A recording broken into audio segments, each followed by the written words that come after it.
bienvenue pour cette nouvelle vidéo sur Cinéma 4D. Aujourd'hui, réponse aux questions. Alors il y a deux questions et deux choses dont j'avais envie de parler. Donc ça fait quatre sujets en fait dans la vidéo, qui devraient pas être trop longues, je pense. Je dis toujours ça, mais finalement je dépasse toujours le temps que je pense faire. Donc deux questions et deux sujets qui sont pas des questions qui m'ont été posées, mais ça se tient un peu, donc ça se raccorde un peu avec des questions, donc ça va.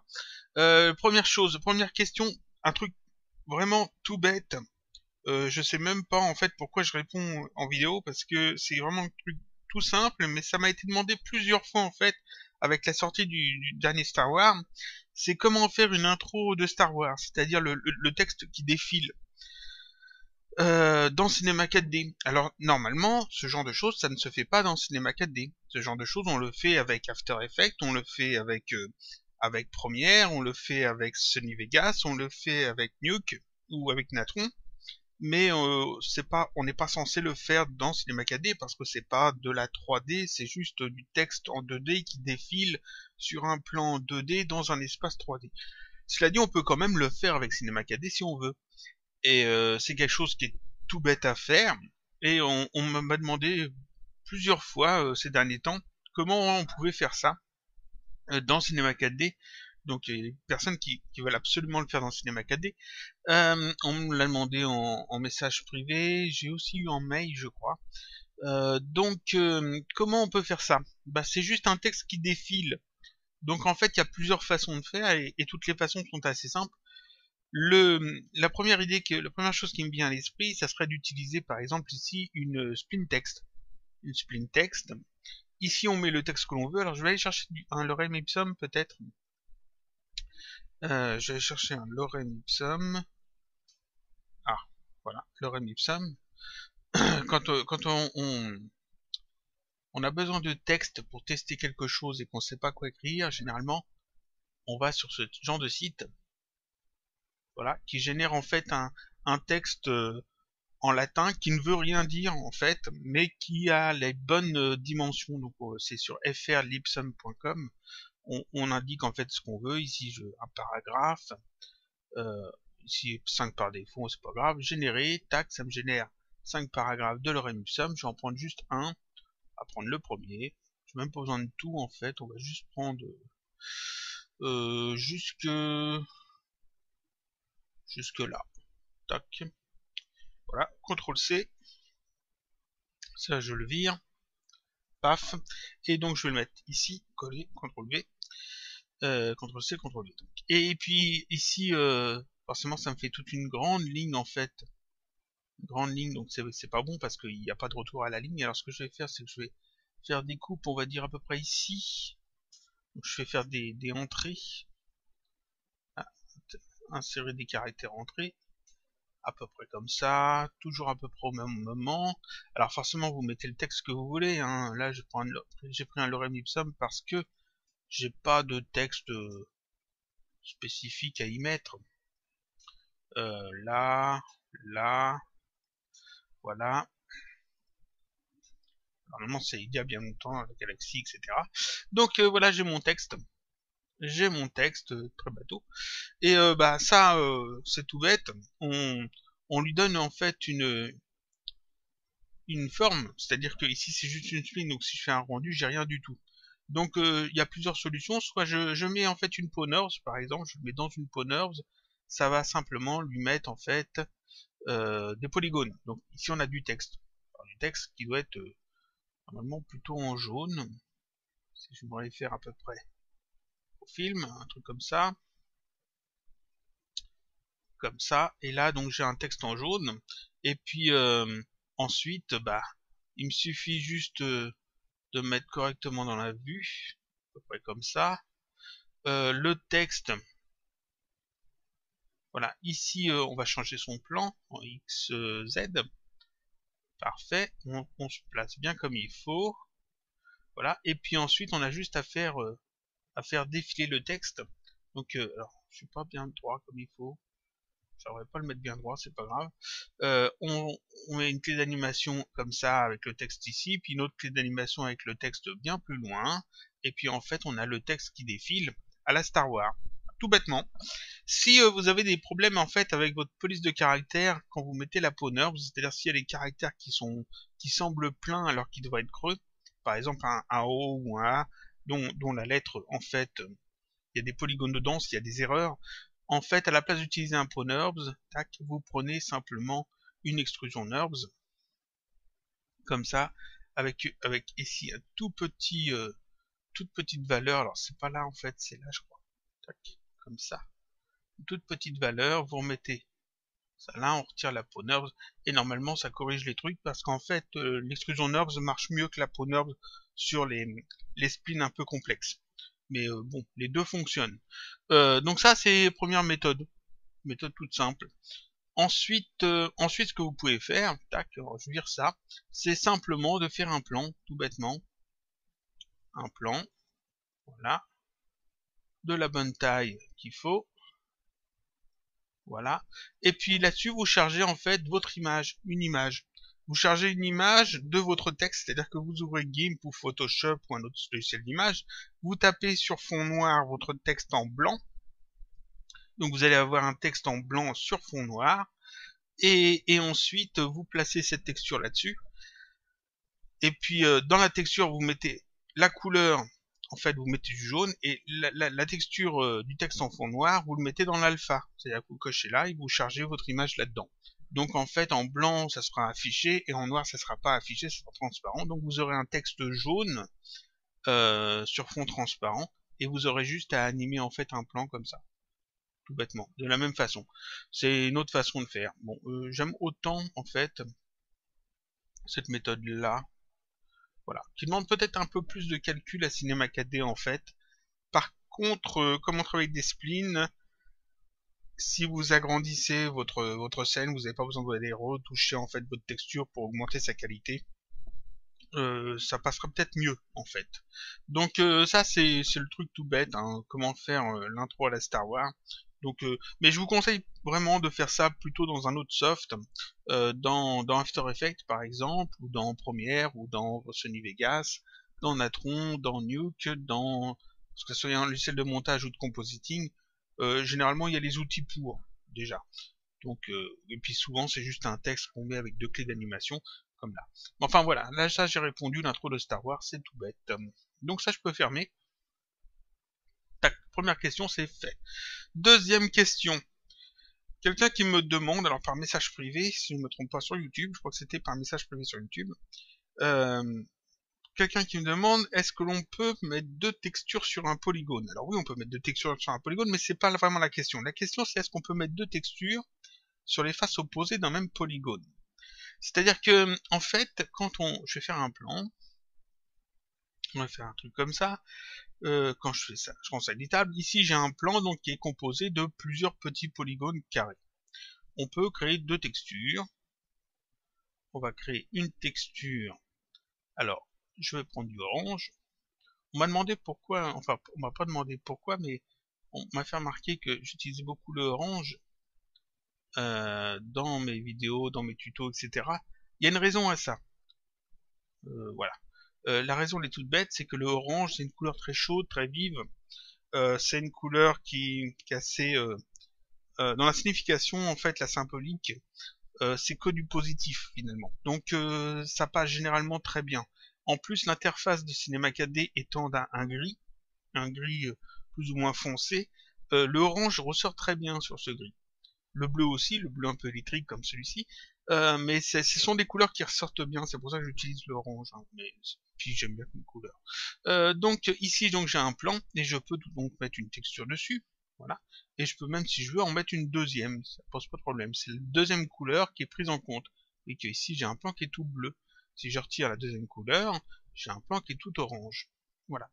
On sait aussi que je peux tout à fait dire, je mets une couleur sur le plan, je passe en mode polygone, je sélectionne quelques polygones et sur ces polygones je fais glisser ma deuxième couleur, ça m'ajoute une deuxième couleur, voilà, alors, c'est ça, et en fait ça me met deux couleurs sur le même plan. Donc orange et bleu. Mais c'est pas la question de la personne. La question de la personne est un peu différente. On va reprendre un plan, je vais mettre seulement un segment. Donc j'ai un gros plan en fait d'un seul segment. Je rends ça éditable, j'ai donc un gros polygone. Et je peux mettre donc aussi pareil ma première couleur. Et si je mets la deuxième couleur, tac, c'est la deuxième couleur qui prend en fait le dessus. La deuxième couleur dans la liste ici, si je mets le orange en deuxième, c'est l'orange qui prend le dessus. Ok, jusque là ça marche. La question c'est est-ce qu'on peut mettre une couleur de ce côté-là et mettre une couleur différente de ce côté-là. En fait la personne qui me pose cette question ne me parle pas forcément d'un plan, il me parle d'un cube. Est-ce qu'on peut mettre une couleur qui soit vue de l'extérieur du cube et que quand on regarde à l'intérieur du cube, on ait une autre couleur. Posé comme ça, on peut se dire pourquoi faire. En fait, ça peut être très intéressant justement. Il faut savoir que le plan a un devant et un derrière. Il y a l'avant et l'arrière. Généralement, quand on passe en mode polygone, on peut remarquer, quand on le sélectionne, d'un côté c'est en orange, jaune orangé, c'est le devant du polygone, c'est la face du dessus en fait, et dessous, c'est un peu plus bleu, voilà, c'est du bleu. Et on retrouve un peu une couleur orange et bleu parce que ça ressort bien sur le bleu. Donc en fait, le polygone a bien un devant et un derrière, et ça c'est pareil sur toutes les formes. C'est-à-dire que si je prends ici un cube, voilà, je rends éditable, je mets au niveau du sol, voilà, parfait. Si je le sélectionne, je sélectionne toutes ces faces. Ici, c'est du orange, c'est du jaune orangé, donc c'est l'extérieur du cube, c'est le devant de chaque polygone. Et si je vais à l'intérieur du cube, tac, on voit que les faces sont en bleu. Parce que là, c'est l'intérieur du cube, on voit en fait le derrière des polygones. Et est-ce qu'on peut donc mettre deux couleurs différentes là-dessus? Oui, on peut tout à fait. C'est-à-dire que je peux tout à fait sélectionner mon cube, mettre une couleur, il sera donc en orange, je mets une deuxième couleur, il sera en bleu, et je peux ensuite ici sélectionner les tags, le premier tag par exemple, et dans ses propriétés, ici j'ai projection sélective, et c'est indiqué avant et arrière, c'est le réglage par défaut. C'est-à-dire que l'avant et l'arrière de chaque polygone, du polygone sur lequel on a appliqué la texture, ont cette texture. Je peux lui demander à mettre seulement cette texture orange, seulement sur l'avant des polygones. Et donc le deuxième tag de texture, je le sélectionne et ici, pareil, projection sélective, je lui demande de le mettre seulement sur l'arrière. Tac. Et donc maintenant ici on a un cube qui est orange quand on le voit de l'extérieur, parce qu'en fait les dessus des polygones, l'avant des polygones a la texture orange, mais quand on va à l'intérieur du cube, tac, c'est du bleu, parce que l'intérieur du cube, c'est le derrière des polygones, et l'arrière des polygones est texturé en bleu. Où est l'intérêt de faire ça? Où est l'intérêt de faire ça? En fait, imaginez que vous faites de l'isométrique, ou que vous voulez modéliser une petite pièce façon isométrique. Là, ça devient intéressant, parce qu'on peut tout à fait dire qu'à la place du orange ici, à la place du orange, je vais remettre du blanc, et je vais dire, je veux de la transparence. Entièrement transparente. J'ai pas mis de spécularité, rien. Tac. Et donc là, en fait, on a un cube qui est transparent vu de l'extérieur. Et quand on va à l'intérieur du cube, comme c'est pas la texture transparente qui est appliquée, il n'est pas transparent depuis l'intérieur. Mais depuis l'extérieur, il est transparent. Donc, quand je fais mon rendu, en fait, les faces qui sont ici, ces trois faces, ont la texture transparente. Donc, on peut voir à travers totalement. Seulement les faces qui sont derrière, en fait, on les voit depuis l'intérieur du cube. Donc, elles ne sont pas transparentes, elles sont en bleu. Et quand je fais mon rendu, voilà ce que j'obtiens ici. Les faces qui sont devant sont totalement transparentes. Et chose intéressante, c'est-à-dire que ici, je peux bouger ma caméra, comme ça, et refaire un rendu, et en fait, on a toujours les faces de devant transparentes et les faces à l'intérieur qui ne sont pas transparentes. Donc on peut tout à fait dire, à l'intérieur, ça va être peut-être des murs un peu en blanc, voilà, puis je vais peut-être avoir des éléments dedans, pourquoi pas, par exemple, un truc comme ça, là, avec une autre couleur dessus, qui sera peut-être en vert, un truc comme ça, voilà. Et puis en fait, à chaque fois qu'on tourne la caméra, on a toujours la vue de dégagé, c'est-à-dire que les murs qui cachent en fait normalement l'intérieur du cube comme ils sont totalement transparents, on peut quand même voir ce qu'il y a à l'intérieur du cube. Et donc ça, on pourrait par exemple le mettre contre un mur. Alors contre un mur comme ça, tac, le réduire un peu, le réduire comme ça, faire une sorte de petite étagère, pourquoi pas, un truc comme ça, tac. Si on se met une vue comme ça, je fais le rendu, on voit bien le mur avec la petite étagère. Et puis si on bouge la caméra, hein, de toute façon, on a toujours la vue de la petite étagère, seulement on a changé l'angle de vue de la caméra. Et donc ça peut être intéressant donc d'avoir comme ça des textures différentes sur l'intérieur et sur l'extérieur. J'ai fait ça comme ça pour ce cube-là.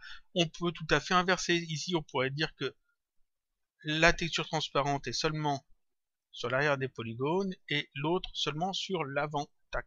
Et donc ici on aurait donc un cube qui est totalement opaque, mais seulement quand la caméra est à l'intérieur du cube, tac, elle est totalement transparente. Parce qu'en fait le cube a une texture totalement transparente, donc on ne le voit plus. Donc ça peut être intéressant comme ça d'utiliser justement cette petite fonction projection sélective, ce paramètre qui permet donc d'afficher des textures différentes, que ce soit d'un côté ou de l'autre des polygones. Ici c'est sur un cube, parce que la question c'était sur un cube, hein, mais ça pourrait être tout à fait sur autre chose. Donc ça c'était les deux questions qu'on m'avait vraiment posées.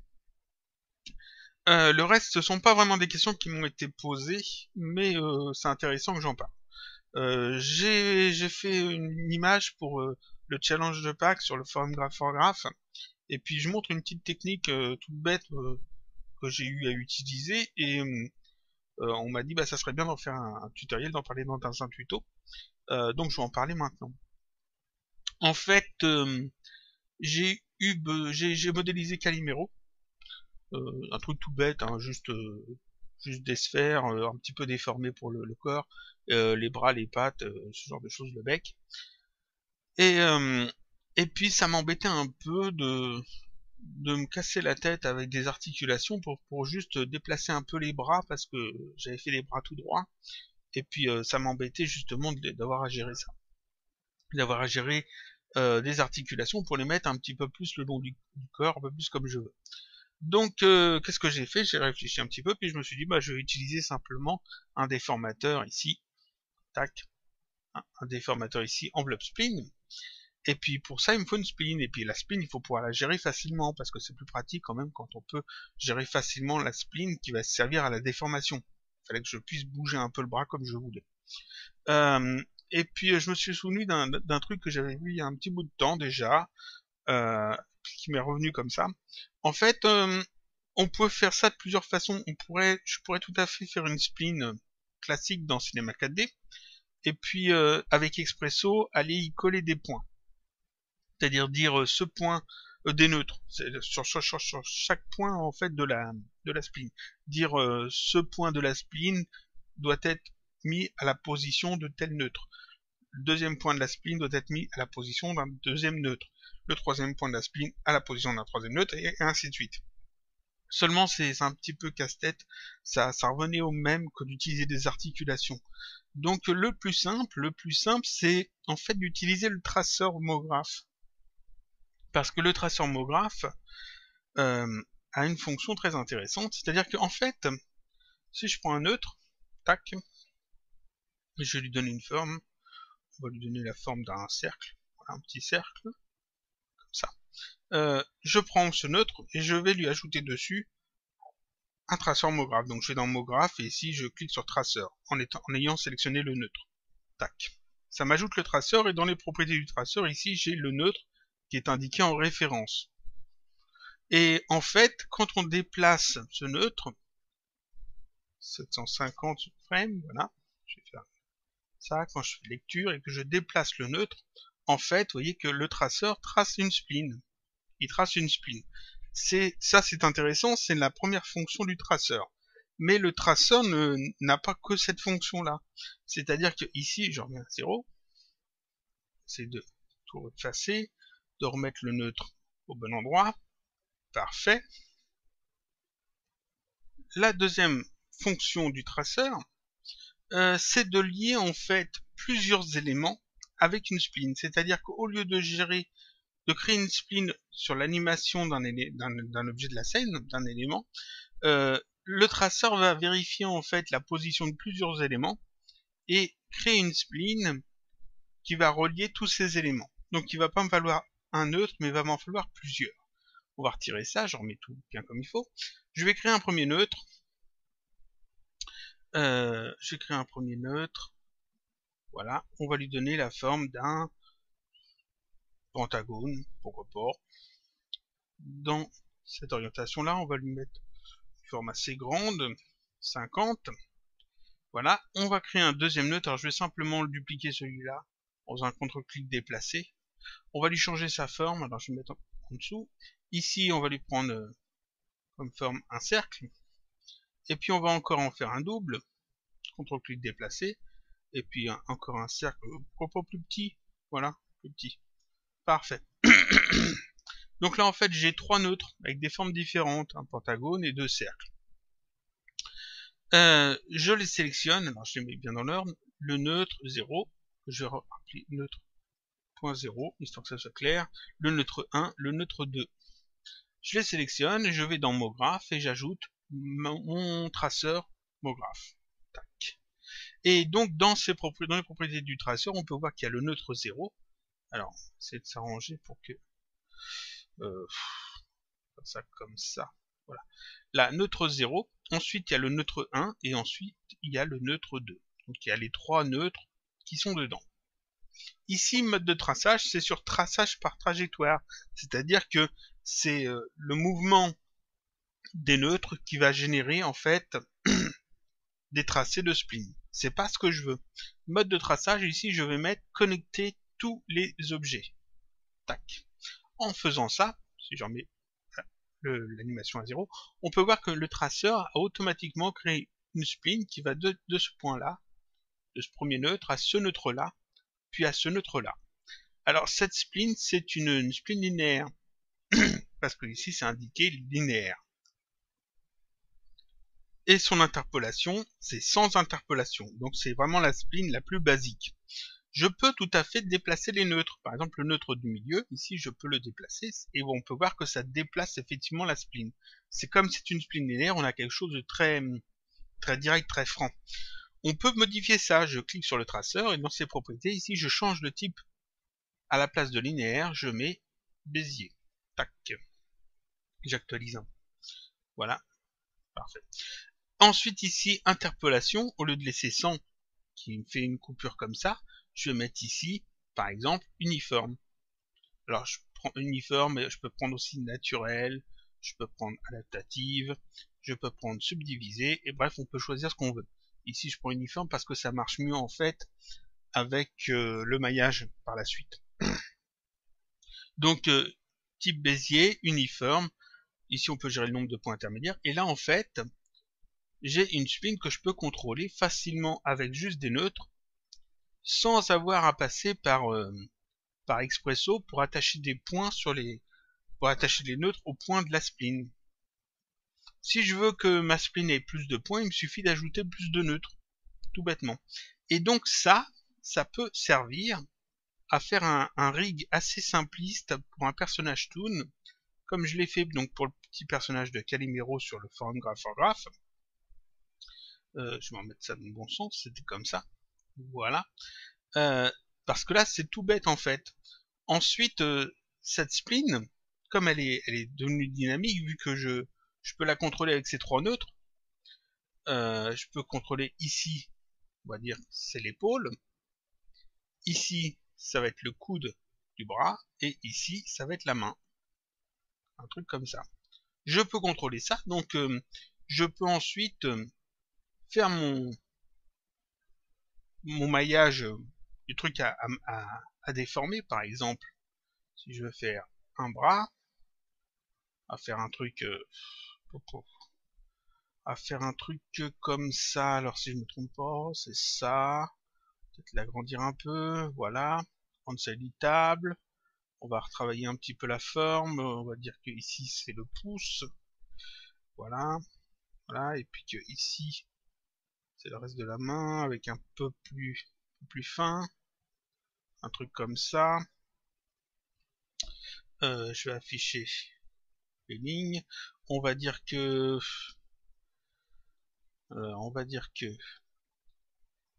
tout ça jusque là, ça doit être un peu plus renfoncé comme ça, et que de l'autre côté, tous ces polygones là doivent être un peu plus renfoncés comme ça. Voilà, histoire de faire une main très schématique, hein, c'est pas grave. J'ai mis plein de segments ici pour pouvoir le déformer facilement. On va aplatir peut-être un peu, comme ça. On met ça dans un HyperNerves. Parfait. Donc là, voilà, j'ai une main très schématique toon. Ce sera parfait, ça. Tac, tac. Un truc comme ça. Et donc, là-dessus, on peut tout à fait dire, je mets un déformateur enveloppe spline, enfant du cube. Tac. Donc, c'est le cube qui va être déformé. Ici, dans les propriétés de l'enveloppe spline, il me demande une spline, je lui indique le traceur, vu que c'est lui qui génère la spline. J'indique ici l'axe qu'il faut. Alors, l'axe, ça va être lequel? Moins Z. Voilà. Comme ça, c'est parfait. On peut ici jouer un petit peu avec la rotation. Moins 90 degrés. Voilà, parfait. L'enveloppe spline ici. Le mode, à la place d'adapter à la spline, je mets préserver la longueur. Comme ça va pas m'allonger en fait la forme que j'ai fait avec le cube. Et là, je peux maintenant gérer en fait la position de ce bras assez schématique avec juste les neutres. Comme ça, je peux voir un petit peu comme ça. Comme ça. Le neutre qui est là, je peux le ramener comme ça sur l'avant. Le ramener plus en hauteur ou plus bas. L'avancer ou le reculer. Et donc ici, j'ai l'équivalent en fait d'un rig pour un personnage toon. Très basique. Rien de compliqué, mais vous voyez que en fait, si je gère bien le truc, on peut placer en fait le bras un peu dans tous les sens, dans toutes les positions qu'on veut, le mettre plus comme ça, etc. Et puis on peut toujours ajouter en fait des points. Et donc là, ça pour un personnage toon, un personnage cartoon, bah ça c'est parfait parce que ça évite d'avoir à aller s'embêter avec plein d'articulations. On a ici un arrondi qui est quand même assez bien vu que c'est une spline. On peut changer le type de spline en fait dans les paramètres du traceur, mais là il n'y a pas besoin. Je peux faire tourner ça. Faire tourner ça comme ça. Voilà, le réajuster. Comme ça. Ici, on va le faire tourner aussi. Alors, plus comme ça. Voilà, et on peut le réajuster comme on veut. Ramener sur l'avant, l'avancer, le mettre en hauteur, etc. Et donc là, ça me permet de gérer comme ça le bras d'un personnage toon assez facilement. Sans avoir à me casser la tête avec les articulations, les influences, etc. C'est beaucoup plus simple. Alors c'est seulement pour des personnages toon ou alors pour des formes qui sont très élastiques. Par exemple, si vous faites un chat et puis que il faut contrôler la queue de l'animal, qui doit être assez souple en fait, c'est plus simple d'utiliser une spline que d'utiliser toute une série de petites articulations. Après, bon, les articulations forcément apportent leur petit avantage, mais vous voyez que ici on peut quand même faire pas mal de choses. Et puis si je veux, je peux tout à fait par exemple rajouter un neutre. Je vais rajouter un deuxième neutre ici que je vais appeler 1.5 entre le 1 et le 2. Je vais dans le traceur ici, entre le 1 et le 2, je rajoute mon neutre 1.5. Voilà, donc là je l'ai ajouté. Ce neutre 1.5, je peux le déplacer comme ça. Et vous voyez que ici, j'obtiens un neutre de plus de contrôle. Donc j'ai ce neutre là qui est en bout de chaîne, qui permet de gérer plutôt la main. Et puis j'ai ce neutre là qui est entre le coude et puis la main, qui va me permettre de gérer en fait cette partie là. Voilà, comme ça je peux donner d'autres positions plus ou moins avancé en fait à la main. Et si je rapproche les deux, normalement je peux même plier un peu la main. Si je place les trucs correctement, etc., je peux arriver à faire des choses un peu plus intéressantes. Donc sans utiliser d'articulation, simplement des déformateurs et puis un traceur et des neutres. C'est tout bête, c'est tout simple à faire. Et puis ça fonctionne bien. Donc que demander de plus? Et donc ça c'est bien pour, comme j'ai dit, les personnages assez simplistes. Ce qu'on peut aussi, par exemple, ça j'efface tout ça. Ce qu'on peut aussi imaginer, le personnage Bender, il n'y a pas de L, Bender de Futurama, le dessin animé Futurama, le même créateur que les Simpsons. Les bras de ce personnage, c'est un robot, les bras de ce personnage sont très souples justement comme ça, donc ça, cette méthode-là pour faire les bras de ce personnage, c'est l'idéal. C'est-à-dire que c'est beaucoup plus simple que d'utiliser des articulations. C'est-à-dire que le bras, alors normalement, il faudrait que je trouve une photo de Bender. Bender, tac, image. Voilà, on va essayer de montrer ça dans la capture. Parfait. Voilà le personnage. Vous voyez qu'il est tout basique. Voilà, ici ça c'est une sorte de gros cylindre avec une déformation. Ici c'est une capsule, des formes très basiques. Et là vous voyez le bras il est tout basique, tout simple. Et c'est très souple. Même les jambes c'est pareil. Juste une spline avec une explosion contre les nerfs. Et avec cette méthode on peut faire en fait un rig pour ce personnage de manière très simple. Si je voulais faire un bras pour Bender, je partirais par exemple d'un tort pour faire la partie de l'épaule, un tort qu'on mettrait dans cette position. Ici on mettrait 100 et puis là on mettrait que 25. Voilà, un truc beaucoup plus petit. Voilà. Ensuite j'ajouterais un neutre. Alors j'utilise des neutres mais on peut utiliser autre chose que des neutres. Hein. Je pourrais utiliser ici des formes en spline. De toute façon ça serait pareil. Donc ici ce neutre là on va prendre pareil un pentagone, on va le mettre alors dans cette orientation là, 120 c'est pas assez, 140, 160, 160, voilà comme ça ressort bien. J'en fais un double, puis encore un double, parfait. On va les mettre dans l'ordre. Voilà. Donc ceux-là on va leur donner une forme de cercle.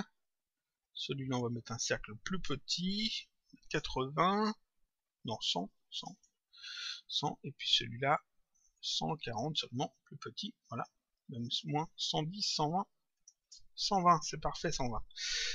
On peut leur donner des couleurs aussi, activer, alors pareil, je retourne dans les oranges, voilà, comme ça se voit bien.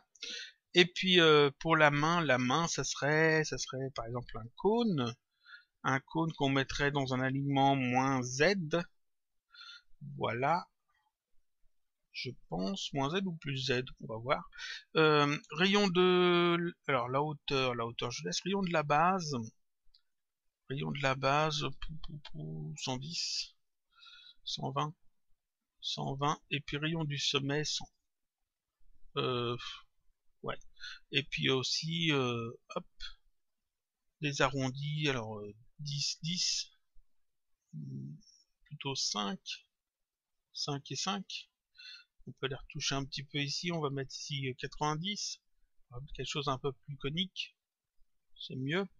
Donc là j'ai le cône qui va former la main, ici j'ai le tort qui forme l'épaule, j'ai mes trois neutres, je sélectionne les trois neutres, je vais dans MoGraph, Track Tracer, voilà, ça m'ajoute en fait le traceur avec mes neutres dedans. Ici je demande collecter tous les objets, en spline Bézier, interpolation uniforme.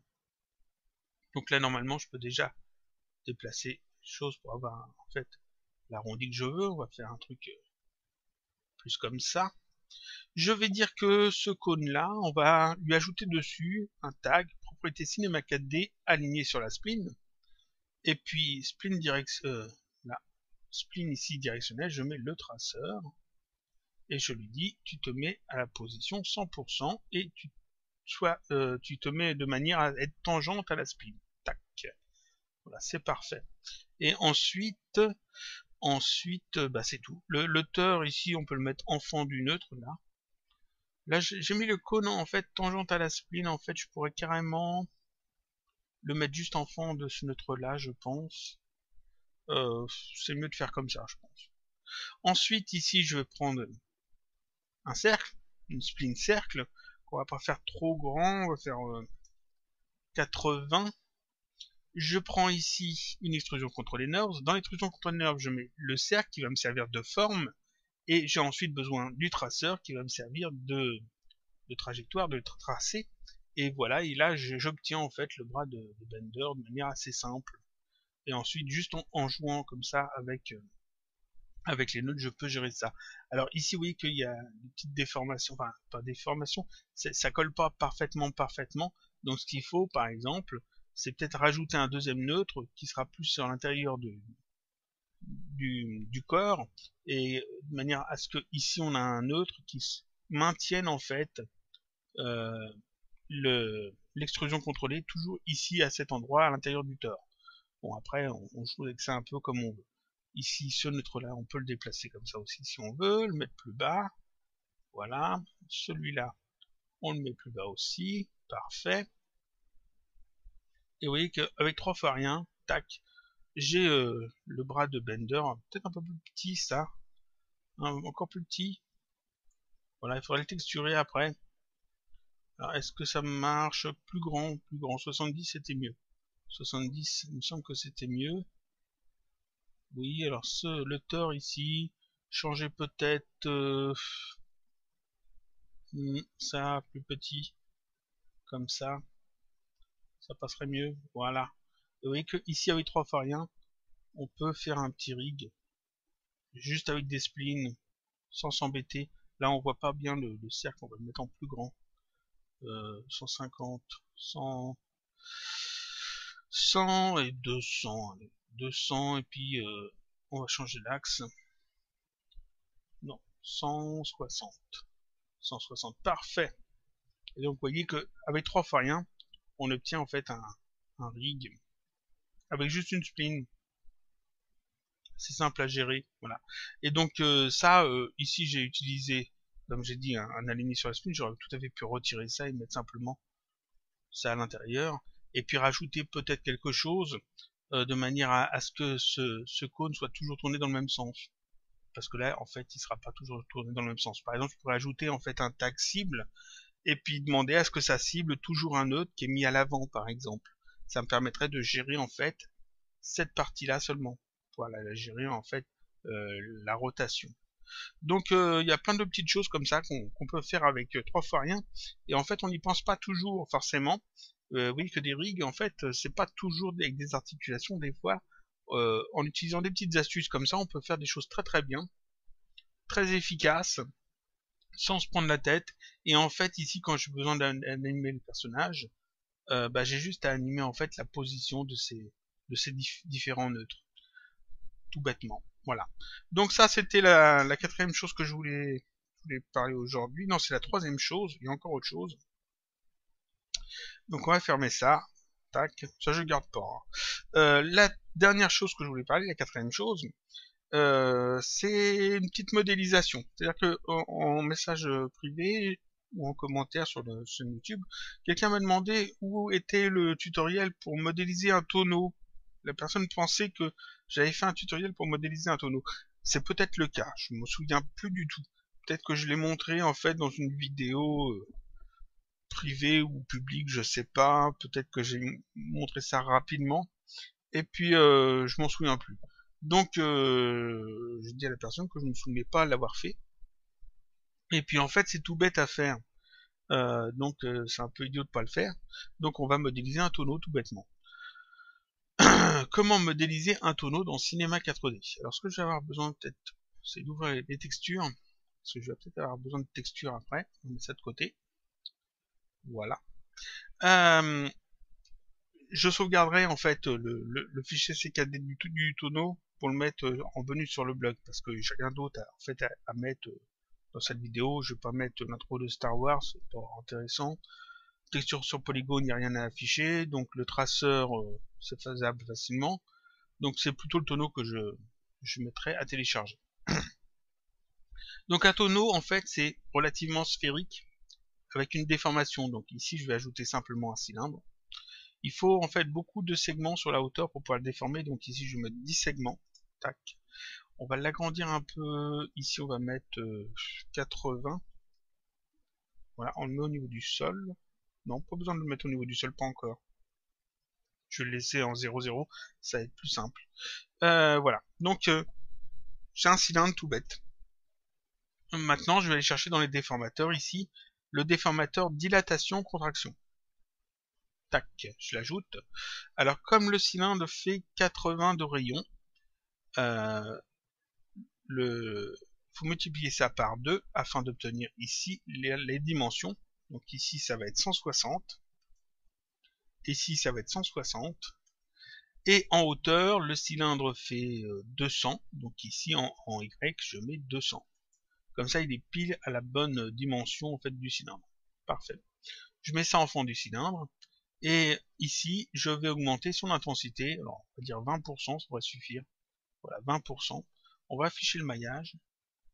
Et donc là, j'ai déjà la base du tonneau. Mais bon, on va pas s'arrêter à ça parce que c'est pas intéressant.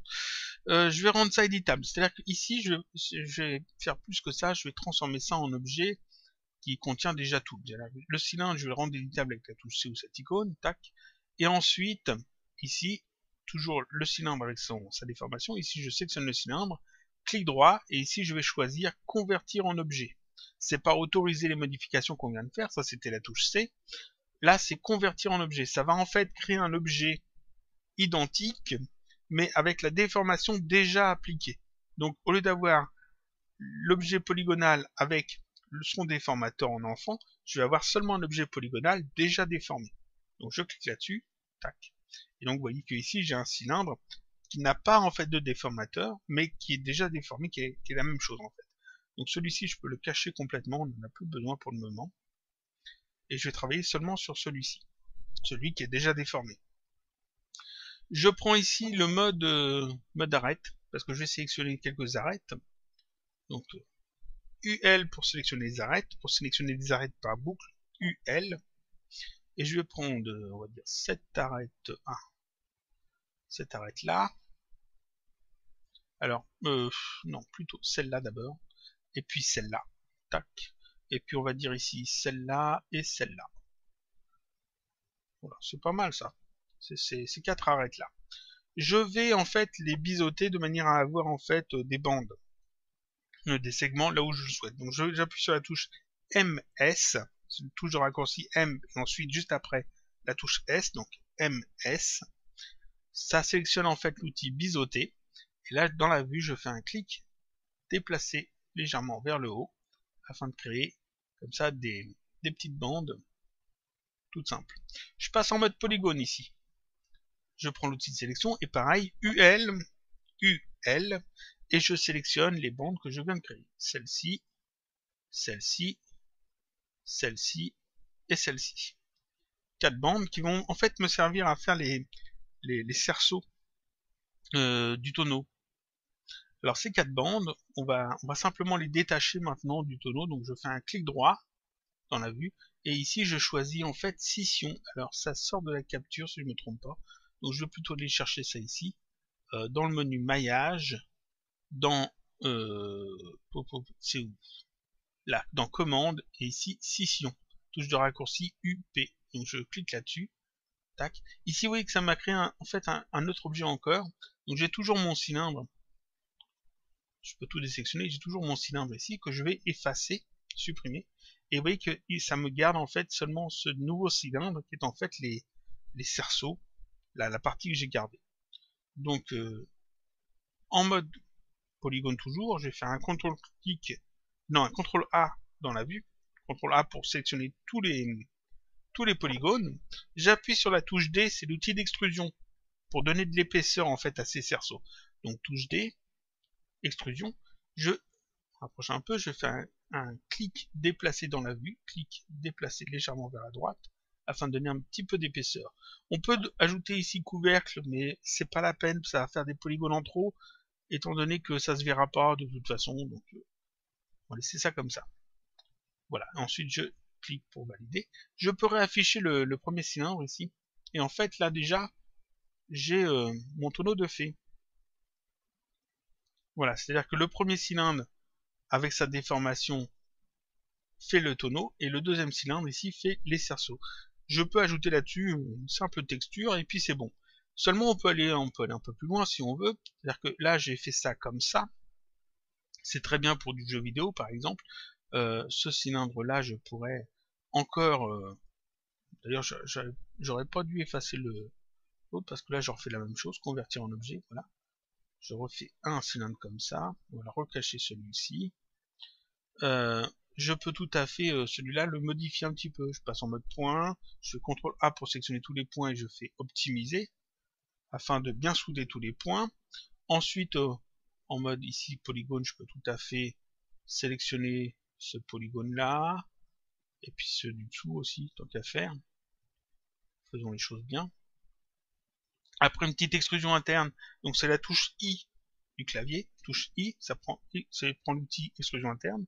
Dans la vue, un clic déplacé vers la gauche, voilà, et ensuite touche D, extrusion, un clic déplacé vers le bas, en fait, afin d'avoir un truc comme ça, parfait.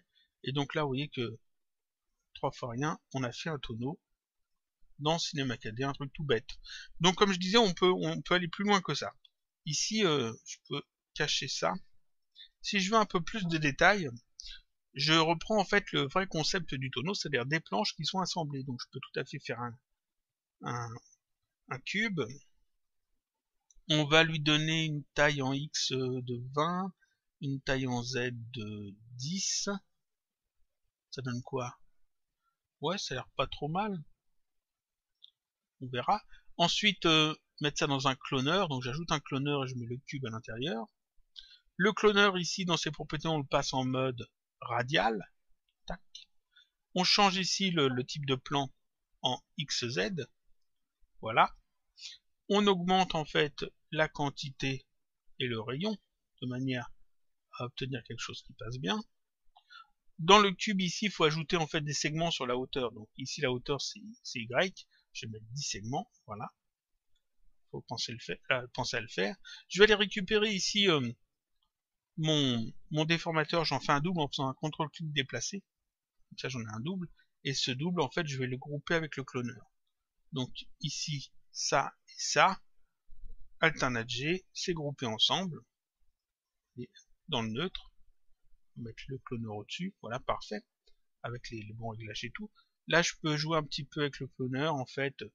Changer un petit peu la quantité, le rayon, etc. de manière à ce que ça passe bien.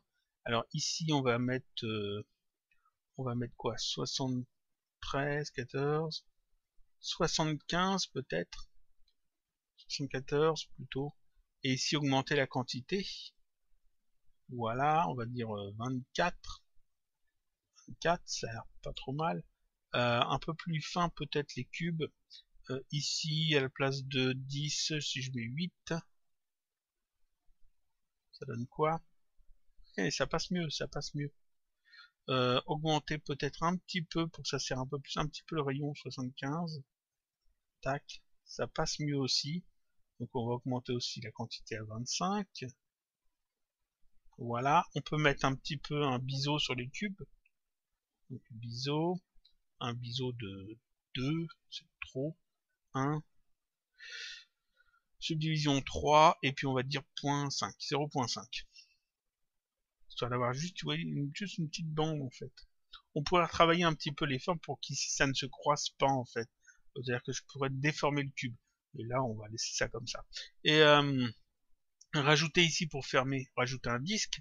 Donc j'ajoute un disque dans la scène, on va le mettre à ce niveau-là, on va le réduire en fait. Comme ça. Un peu plus haut peut-être. Voilà, un peu plus petit. Ici, j'ai pas besoin de tous ces segments, donc ici le disque, segment du disque, ici un seul, ça devrait suffire. On peut en faire un deuxième pour le dessous en fait. Est-ce que je le fais? Non, on n'a pas besoin. C'est pas gênant, ça se verra pas. Vous pouvez le faire. Oh. Allez, on va le faire quand même. Tant qu'à faire. J'en fais un deuxième et on va le mettre en dessous. On va le faire déplacer sur le dessous. Hop. Voilà, comme ça sera fait. Vu que je le mettrai à télécharger, autant bien faire les choses. Voilà. Ensuite, vous allez dans la médiathèque de Cinema 4D, et vous allez chercher les textures que vous avez besoin. Par exemple, une texture de métal. Alors, j'en prends une un peu au pif. On va prendre ça donnerait quoi ça? Alors, c'est à mettre ici sur les parties en métallique. Ouais, c'est pas terrible. On va essayer autre chose. Alors, ah oui, pour que ça rentre bien quand même. Histoire que ça rentre bien, on va faire un petit peu mieux notre environnement. Alors on va regrouper tout ça. Alors ça, on va les renommer aussi. Ça c'est les parties métalliques, c'est les sarclages. Je pense que ça s'écrit comme ça. Ça et ça, ce sont les couvercles. Couvercle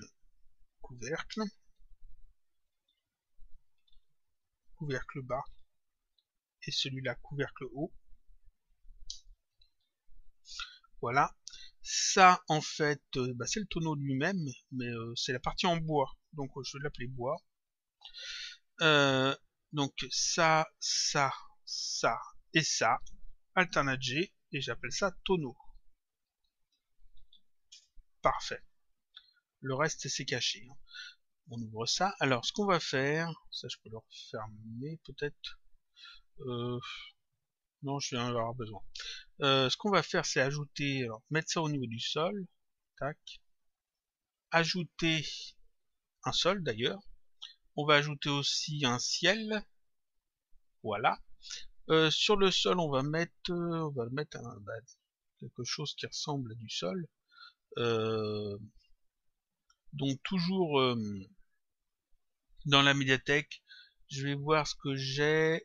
Flore, parfait. Là-dedans, qu'est-ce qu'on a? On a du parquet. Est-ce que ça passerait bien du parquet? Ouais, c'est pas terrible. Je vais aller voir dans mes textures. Dans mes textures, ça donne quoi? Tac. C'est pas terrible, mais ça passe. Ça plutôt. Voilà, ça sera très bien. Tac. Et on va retirer des textures que j'utilise pas. Parfait. Ensuite, sur le ciel, ici, on va ajouter un tag de rendu. Donc, clic droit, propriété Cinema 4D, rendu. Je vais décocher ici visibilité caméra et je vais aller chercher un HDRI. Donc, toujours dans la médiathèque, HDRI, on en prend un peu au pif. On l'ajoute sur le ciel. Petit rendu. Alors, comme j'ai mis un HDRI, je vais mettre l'illumination globale à basse, avec occlusion ambiante. On ramène ça un petit peu par là. Et là, on veut pas du noir absolu, on veut un gris foncé. Voilà. Ça passe mieux. Ensuite, il nous faut donc du métal. Alors, du métal, qu'est-ce que j'ai dans mes textures? Alors, métal. Ça. On va voir avec ça. Alors, métal, c'est sur le cerclage. Oui, alors ici, je change le tag en, on va dire, cubique. Ça passe même un peu trop brillant, peut-être. Il me faudrait quelque chose plus comme ça, peut-être. Comme ça. On va essayer les deux. Donc on va essayer avec celui-là. Ouais, on va voir avec la texture de bois. Il me faut une texture de bois. Alors, ça. qu'est-ce qu'il y a dans la visualise? Je suis toujours dans la médiathèque. Hein. Alors, qu'est-ce que j'ai comme texture? On pourrait prendre une image simplement, mais je vais essayer de faire avec ça. Donc si je mets ça sur le tonneau directement, donc sur le neutre, voir ce que ça donne. Ça a l'air de passer plutôt pas mal. Mais alors là, ça va pas sur le dessus, ici, sur la tranche. Je crois que ça va pas. Et en plus, c'est très brillant comme texture. Ouais, ouais. Si je mets ça sur le cube à la place,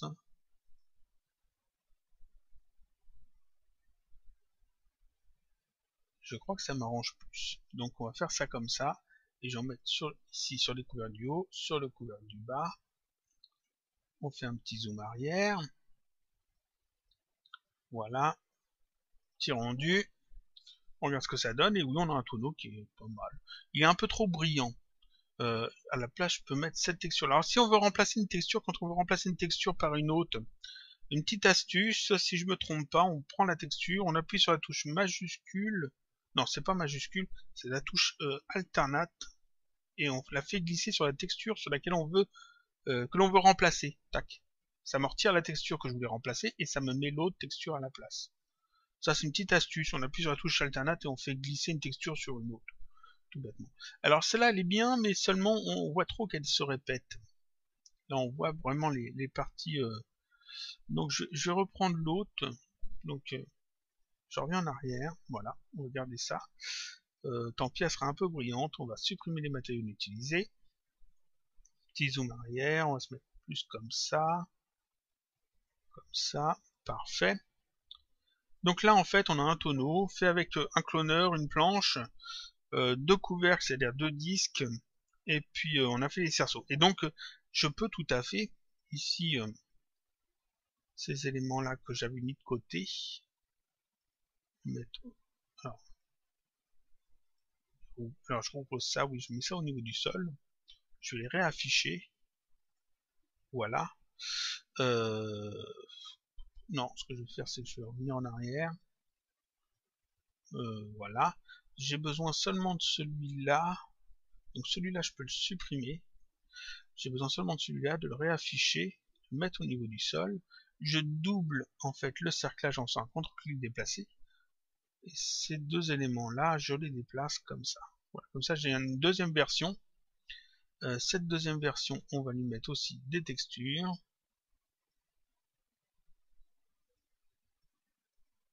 Parfait. Et donc ici on a une version faite avec un cloneur et plusieurs planches. Donc en fait on voit bien les planches différentes. Et ici on a une version faite avec en fait juste une forme qui est plus adaptée pour le jeu vidéo par exemple, pour faire un modèle de jeu vidéo, parce qu'en fait on a tout d'un seul bloc. On a moins de polygones. On n'utilise pas un cloneur, mais seulement vous voyez que ici la texture se place pas comme il faudrait. Donc en fait ce qu'il faut sur ce modèle là, c'est changer la texture. On va à la place d'utiliser une texture procédurale ou une texture comme je viens de le faire, aller chercher en fait dans des images de texture. Alors je vais essayer de trouver dans mes textures, dans les bois, voilà, dans les textures de bois, ce qu'on cherche en fait c'est des textures de planches, c'est-à-dire ce genre de texture, si j'arrive à trouver ce genre de texture là, mais je dois avoir mieux. Il me semble que j'ai mieux. Voyons. Ça non. Ça, ce sont des planches, mais c'est pas encore ce que je cherche. Ça peut passer. J'en avais une qui était pas mal normalement. Ça non. Ça peut passer, mais non, c'est pas ce que je cherche. Ah, c'est forcément au moment où on cherche quelque chose qu'on ne trouve pas. Voyons. C'est pas ça. Bah, c'est celle-là alors. C'est celle-là. Celle-là, par exemple, cette texture-là, je vais l'utiliser ici dans la couleur de ma nouvelle texture. Tac. Voilà, parfait. Et ça, je vais l'appliquer ici sur le cylindre. Et forcément, ici, il faut que je change des choses. Alors ici, je vais mettre cubique. On va voir ce que ça donne déjà. ça passe mieux, il me semble. Ça passe mieux, mais ici il y a un mauvais raccord qui est vraiment pas beau. Donc on peut peut-être essayer de changer. Si je mets cylindrique, je pense que ça ira pas. Ça va bien ici, mais là ça va pas sur le dessus. Donc il faut un mix des deux. Donc alors, en fait ici, le cylindre, je prends bien la texture, je passe ici en mode texture, je vais réduire ça de manière à avoir des planches plus petites. On regarde ce que ça donne. Alors, ça va pas du tout, parce que je ne fais pas comme il faut. Ce que je vais faire, c'est que je vais adapter ça à l'objet. Ensuite, je vais passer en planaire cubique. On va essayer tout, hein. On va bien finir par trouver le truc qu'il faut. Si je prends comme ça passera pas. Ça va pas donner ce que je veux. Alors ce que je vais faire, on va laisser cylindrique à la bonne taille de l'objet et changer ici. Si je mets 50, c'est pas là, c'est là. Là 100. Normalement ça devrait passer. Voilà, là j'ai des planches plus petites. Et sur le dessus, eh bien on va faire une deuxième texture. On va remettre la même texture en fait, mais seulement sur le dessus. Donc ici, je passe en mode polygone, je vais sélectionner le dessus et le dessous. Il faut que je cache le sol, le temps de sélectionner. Parfait. Et je réapplique en fait ma texture dessus. Donc j'obtiens une deuxième texture ici avec un tag de sélection. Et cette deuxième texture, vous voyez que elle se place correctement par défaut. Là c'est bien. Il y a que ici sur le côté que c'est pas joli. Donc là il faudra revoir aussi pareil. Alors ce genre de choses, ça, on fait plutôt un dépliage normalement. Un dépliage du V quand on veut faire ça pour le jeu vidéo. On ajoute aussi forcément du relief, etc. Mais on peut obtenir comme ça un truc moins gourmand en polygone et plus adapté au jeu vidéo. Voilà. Donc là j'ai donné deux méthodes. Cette deuxième méthode là, je vais la laisser comme ça. Tonneau SD et celui-là tonneau HD.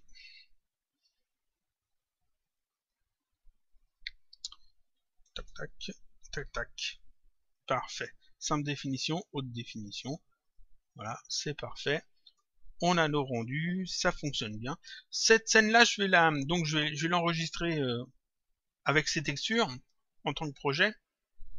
Donc je vais faire fichier enregistrer le projet et je la mettrai sur le blog, comme ça vous pourrez aller télécharger ces deux modèles de tonneaux tout simplement avec les textures qui vont avec, et puis vous pouvez voir après si vous voulez améliorer les choses ou pas, réutiliser, refaire le truc. Je vous conseille plutôt de refaire. On apprend plus de choses quand on refait une scène que quand on la télécharge toute faite.